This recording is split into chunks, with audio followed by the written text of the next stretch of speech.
Hey guys, how are you? By this point in our unit, you should have an understanding of the different parts of speech that words can be categorized into, and you should have an understanding of what constitutes a complete sentence, namely a subject and a predicate, which will always include a verb. If you need to review those, be sure you go back and review those before you watch this video, because you'll need to have a grasp of those things before you continue on. In this video, we're going to be talking about identifying independent and dependent clauses and non-clauses as well. These are some basic building blocks of more sophisticated sentence structures. So if you're successful, by the end of this video, you'll be able to define clause. You'll be able to recognize when a group of words is not a clause. You'll understand the difference between an independent clause and a dependent clause. And no, I'm sure you figured out by this point, I'm not talking about this guy right here. So what is a clause? Well, it's simply a group of words that contains a subject and a verb. So kind of similar to the definition of a complete sentence, but you'll see some differences here in a second. So not all groups of words are clauses. Ran home. It has a verb, ran, but there's no subject in it. There's nothing in that phrase that's doing anything or is anything. Next one, over the river and through the woods. It's a lot of words, but there's no subject and there's no verb. This is not a clause. It's a phrase. So let's talk about independent clauses. These have subjects, or rather these have a subject, a verb, and a complete thought. For example, the cat meows. Subject cat, verb meows in red. Or he prefers grade A medium rare filet mignon over cheap overcooked sirloin. Both of these are independent clauses. They've got one subject, they've got a verb, and they are complete thoughts. These are also known as simple sentences when they stand by themselves. Let's talk about dependent clauses. Like independent clauses, they have subjects and verbs, but unlike them, they do not have complete thoughts. You can often recognize a dependent clause by marker words.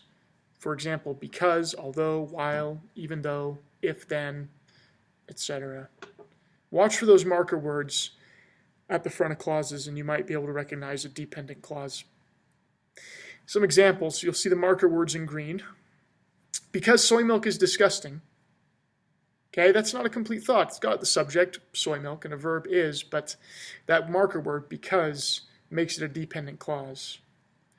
Next one. While I would never suggest that you should completely abandon your college education simply to avoid accruing debt, again, you can almost hear how that's an incomplete thought. It's got the marker word while at the beginning that makes it so that it's missing something to be a complete thought. It's dependent. It's got to be with something else in order to form a complete sentence. So let's practice a little bit. I've got 4 clauses on the screen there.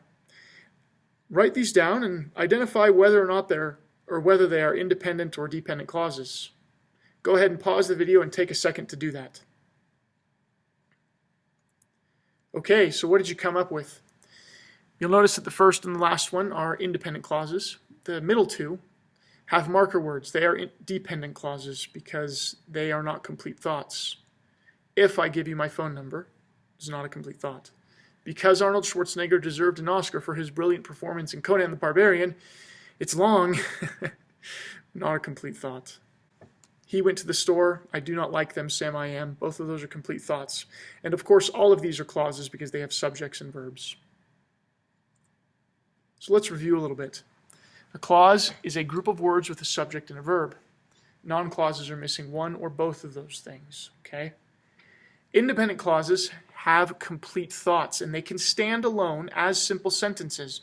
Dependent clauses, on the other hand, while they have subjects and verbs, do not have complete thoughts, and they cannot stand by themselves.